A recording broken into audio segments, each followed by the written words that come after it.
yes arangije haramuga kubwizo mpamvu reka nkwihera isezerano yego icyo uzakingirana mu isi no mu ijuru kizaba gikingiranye kandi icyo uzakingurira kizaba gikinguwe ngako kanya bibihame ngo barangije barigendera ibi byasobanutse kuri uyu munsi wa Herode igihe yafatiraga bitore kubagirira nabi afata umuntu witwa Yakobo amwicisha inkota ya Petero abireba abizi kari uri bukurya wibuke Imana Yesu Kristo yigezaho isezerano Petero kandi icyo gihe Yohana nikigiye Yohana Yakobo nabo bari bahari wibuke ko yamasezerano ngo ntabwo uzapfa nibashaka no kukwica genzagira uko mbigenza nk'Imana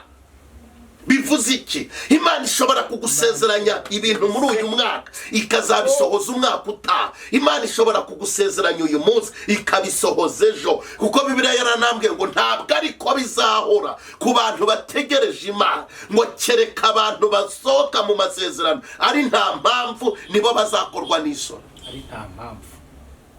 ibyo kandi Bibiliya tubaza ngo mbese niki cyadutandukanya n'urukundo rw'Imana n'ukwangwa na fiancé mbese no gupfusha mbese no kutabyara Bibiliya kavuga ngo hoya nta kintu na kimwe cyo kudutandukanya n'urukundo rw'Imana ndashaka no gato kukubwira agaciro ko kwakira Yesu ndetse no guhabwa isezerano nawe ndetse n'agaciro k'icyo bita gusenga ngako kanya Petero yajyaga asenga Imana ndayishimira ntabwo igibura uko ibigenza bafashe kubara mwice ngo ariko icyo gihe Pasika ibirageze kandi batari bwicumu ngo bamurindiriza ejo Imana igishakisha ikintu bita impamvu kugira ngo umuntu wayo atabarwe yego narabibonye Imana ishobora guhagurutsa umuntu mu ntebe kugira ngo ikwicazemo si igitangaza ko baguhagurutsa mu kazi umuntu Imana ishaka akakicaramo byabaye kuri Esther aho Vashiti yahagurutse mu ntebe y'ubwamikazi Esther akayicaramo bivuze nta hantu batubwira Vashiti yasambanye ntaho batubwira yibye ntaho batubwira yatukanye gusa ngo yarasuzuguye bishatse kuvuga iki wasambana wakwiba wakwica wakwiheba ibyo byose ni ibintu byakubuza ijuru ni ibintu byatuma umisinga ibyaha bishatse kuvuga iki ukeneye gukiranukira Imana njya nigisha abantu bavuga nubwo wakora n'ibyaha pfukama saba Imana imbabazi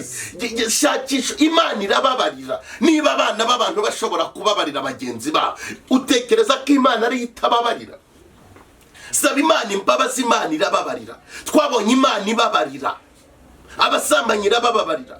ibisambira bibabarira ni Imana ibabarira kandi kezaho umuntu igahindura amateka ye mwabonye kuri Ndayisenga TV kuri icana Ndayisenga TV abantu baduha ubuhamya bajyaga mu bapfumu ubu n'abakozi b'Imana barindaye ubu n'abakozi b'Imana ufungure kuri Ndayisenga TV ureba ubuhamya bivuze iki aho bari baza abandi kera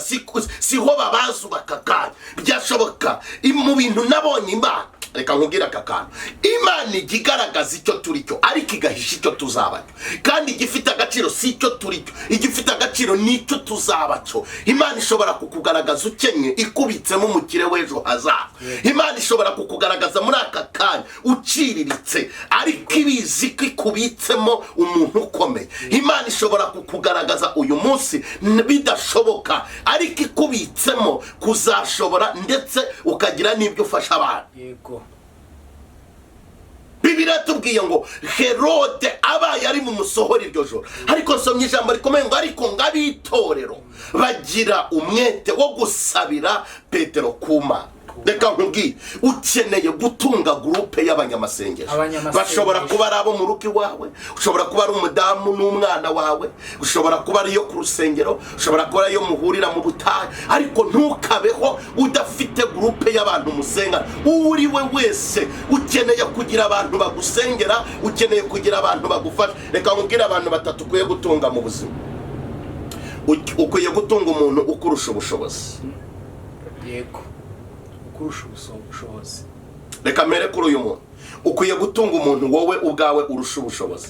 ku buryo nimuhura ababizi yuko ari burye ababizi yuko ari bunywe mbese mugahura akumva umutima uraruhutse kuko afite icyo ari bugukureho abo bantu ukwiye kubagira mu buzima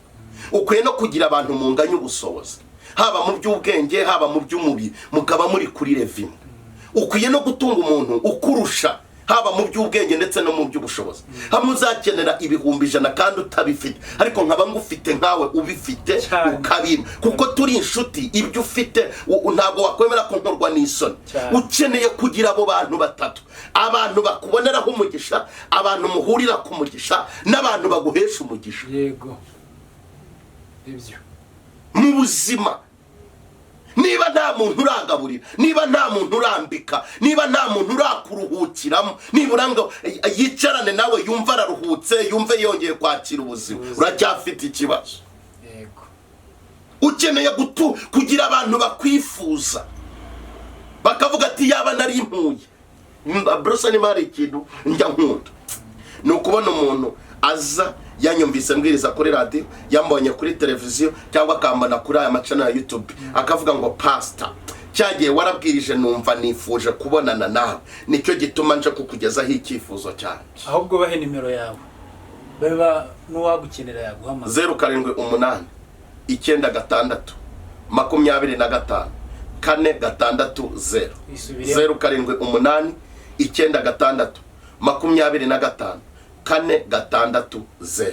Ibi nari mbivugiye iki? Iyo turi kubwiriza buno butumwa, hari abantu babibona nk'ibintu biraho bisanzwe, ariko Bruce si ibintu bisanzwe. Nabwirije ubutumwa umuntu yaragiye kwiyahura, aranyumva bitewe nuko yahuye n'ikibazo mu buzima. Hari igihe duhura n'ibibazo